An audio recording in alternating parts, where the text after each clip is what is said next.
ഒരു പുസ്തകം വായിക്കുന്നത് മനുഷ്യനെ മാറ്റുമോ? അതോ ചില പുസ്തകങ്ങൾ വായിച്ചു എന്ന് പറയാൻ വേണ്ടിയാണോ ചിലർ വായിക്കുന്നത്?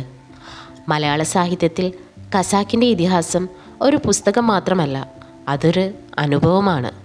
എന്നാൽ ആ പുസ്തകം വായിക്കേണ്ടി വന്ന ഒരു സാധാരണ രാഷ്ട്രീയ പ്രവർത്തകൻ്റെ ജീവിതം എങ്ങനെയാകും മാറുക? ഇന്ന് നമ്മൾ സംസാരിക്കുന്നത് വിനോയ് തോമസിൻ്റെ ആക്ഷേപഹാസ്യ നോവലായ പ്രോത്താസിസിൻ്റെ ഇതിഹാസം എന്ന കൃതിയെക്കുറിച്ചാണ്.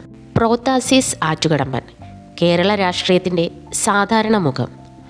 കുടുംബത്തിന് പ്രാധാന്യം കൊടുക്കുന്ന, നാട്ടുകാരുടെ പ്രശ്നങ്ങളിൽ ഇടപെടുന്ന ഒരു രാഷ്ട്രീയ പ്രവർത്തകൻ. അയാൾക്ക് സാഹിത്യലോകവുമായി അത്ര വലിയ ബന്ധമില്ല.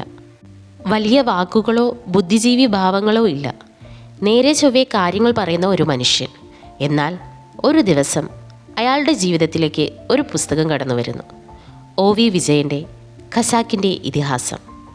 ഒരു പുസ്തക ചർച്ച ഉദ്ഘാടനം ചെയ്യേണ്ട സാഹചര്യം പ്രോത്തോസിസിന് ഉണ്ടാകുന്നു. അവിടെ ചെന്നപ്പോഴാണ് എല്ലാവരും ഒരു പുസ്തകത്തെക്കുറിച്ച് പറയുന്നു, ഖസാക്കിൻ്റെ ഇതിഹാസം. പ്രോത്താസിസ് കേൾക്കുന്നത് തന്നെ ജാജുലമാനം, അപരവൽകൃതം, രാഷ്ട്രീയ ജാഗ്രത, അധിനിവേശാനന്തരം, അപനിർമ്മാണം തുടങ്ങിയ വാക്കുകൾ ആ സദസ്സിൽ നിന്നാണ് നമ്മുടെ പ്രോത്താസിസ് കരസ്ഥമാക്കുന്നത്. മാത്രവുമല്ല, എല്ലാവരും ഖസാക്കിൻ്റെ ഇതിഹാസം പറയുമ്പോൾ രവിയെക്കുറിച്ച്, അസ്ഥിത ദുഃഖത്തെക്കുറിച്ച് എല്ലാം സംസാരിക്കുന്നു. അവസാനം ഖസാക്കിൻ്റെ ഇതിഹാസത്തെക്കുറിച്ച് എന്തെങ്കിലും ഒന്ന് പറയാനായിട്ട് പ്രോത്താസിസിനെ ക്ഷണിച്ചപ്പോൾ പ്രോത്താസിസ് എല്ലാവരോടുമായി പറയുന്നു, ഞാൻ ഈ ബുക്ക് വായിച്ചിട്ടില്ല, എങ്കിൽ പോലും നിങ്ങളെല്ലാവരും പറഞ്ഞത് വെച്ച് നോക്കുമ്പോൾ രവിക്കെന്തോ അസ്ഥി രോഗമാണ് എന്നാണ് എനിക്ക് തോന്നുന്നത്.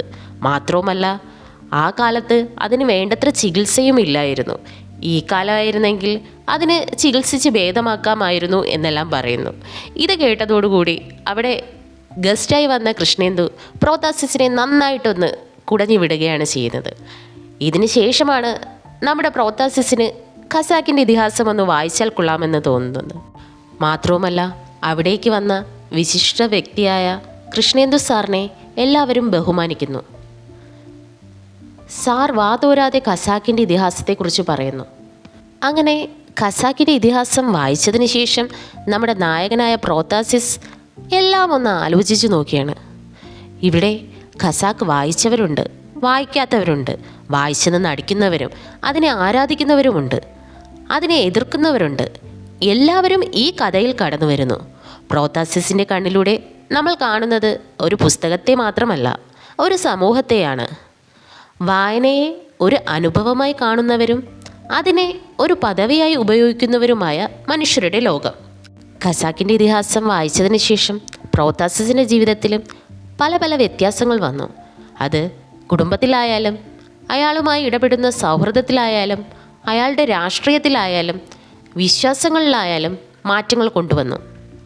ഇടയ്ക്ക് വെച്ച് തൻ്റെ കുടുംബം പിരിച്ചുവിടുകയാണെന്നും കുടുംബം ഒരു ബിഗ് ബോസ് കളി പോലെ നമുക്ക് മുന്നോട്ട് കൊണ്ടുപോകാമെന്നും പ്രോത്താസിസ് പറയുന്നുണ്ട്. ഇതിലെ കഥാപാത്രങ്ങളായ പ്രോത്താസിസിൻ്റെ അമ്മ റോസ, ഭാര്യ വിജി, മക്കളായ തോമസ്, അൽഫോൺസ, പിന്നെ ബുദ്ധിജീവിയായ വൈവേ കൃഷ്ണേന്ദു, ഇതളില മുളച്ചി, ഫ്രീ തിങ്കർ, അങ്ങനെ പല പല കഥാപാത്രങ്ങൾ ഇതിൽ വന്നു പോകുന്നുണ്ട്.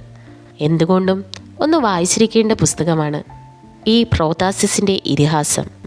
വായനയുടെ പേരിൽ നടക്കുന്ന നാട്യങ്ങളെക്കുറിച്ചുള്ള ഒരു ആക്ഷേപഹാസ്യമാണ്. ഖസാക്കിനെ കുറിച്ചുള്ള സംഭാഷണങ്ങൾ മലയാള സാഹിത്യത്തിൽ പലതും ഉണ്ടായിട്ടുണ്ട്. എന്നാൽ ഖസാക്കിൻ്റെ ഇതിഹാസത്തെ ഈ കണ്ണിലൂടെ കാണാൻ ധൈര്യപ്പെട്ട കൃതികളിൽ ഒന്നാണ് പ്രോത്താസിസിൻ്റെ ഇതിഹാസം.